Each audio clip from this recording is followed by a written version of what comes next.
ఈ విధంగా నానాహయాన్ని రాసేది వనీతి శాస్త్రం, ఇంకొక శాస్త్రం అని పేరు పెట్టారు.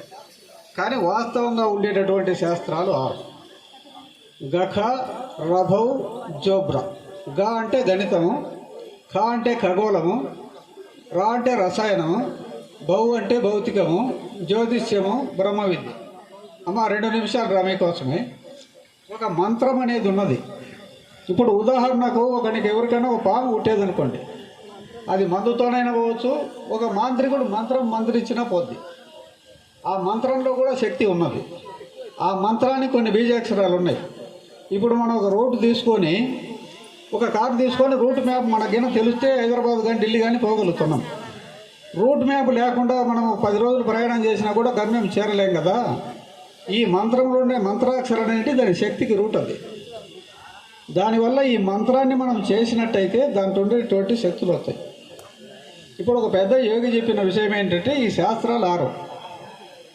వీటి మొదటి అక్షరాలే వీటికి ఉండే బీజాక్షరాలు. గణితము ఉంది, గణితంలో గ. ఖగోళం ఉంది, ఖ. రసాయనంలో రా. భౌతికంలో భౌ. జ్యోతిష్యంలో జో. బ్రా అంటే బ్రహ్మ విద్యాశాస్త్రం. బ్రహ్మ విద్య అంటే బ్రహ్మ అంటే దేవుడు. ఈ బ్రహ్మ విద్యాశాస్త్రంలో మనకు భగవద్గీత ఉంది, ఖురాన్ ఉంది, బైబుల్ ఉంది. ఈ మూడిటిలో ఏదైనా బ్రహ్మ విద్యాశాస్త్రమే.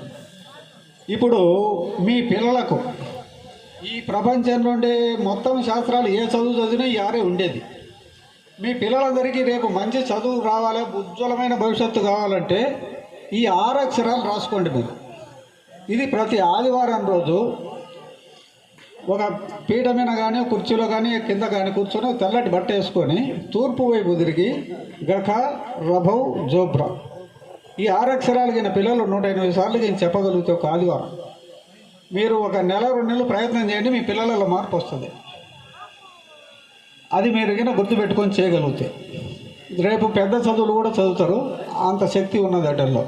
గఖ, రభౌ, జోబ్రమ. గణితము, ఖగోళము, రసాయనము, భౌతికము, జ్యోతిష్యము, బ్రహ్మ విద్య. మీరు ఏదైనా రాసుకోవచ్చు దాన్ని.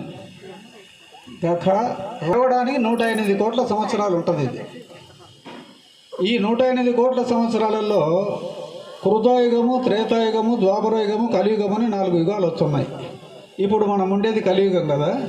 కృత, త్రేత, ద్వాపర, కలియుగం అయిపోయినాయి. ఇటువంటి 4 యుగాలు 250 సార్లు తిరిగి రావాలి. అప్పుడు కానీ సృష్టి పోదు. అంతవరకు ఈ సృష్టి ఉంటుంది. దాన్నే 108 అనే అంకెతో పెట్టారు. అంటే సృష్టి ఉన్నంత వరకు ఏ మంత్రానికైనా 108 సార్లే జపం చేయాలి. 108 చేస్తేనే అది పూర్తి అయినట్టు. మీరు అది రాసుకొని మీ పిల్లల్ని చూడండి. ఒక 4-5 నెలలలో వాళ్ళలో లోపల మానసికమైనటువంటి స్థితి ఎదిగిపోయి చాలా వరకు ఆ సబ్జెక్టులు వస్తాయి వాళ్ళకు. ఇది నా మాట మీద నమ్మకం అంటే మీరు చూసుకోండి. నేను చాలామంది చెప్పాను, చేశారు. ఇది మీకు ఉపయోగపడకపోయినా మీ పిల్లలకు మీరు చూడండి, 1 సంవత్సరానికి లోపలనే తేడా వస్తుంది. గఖ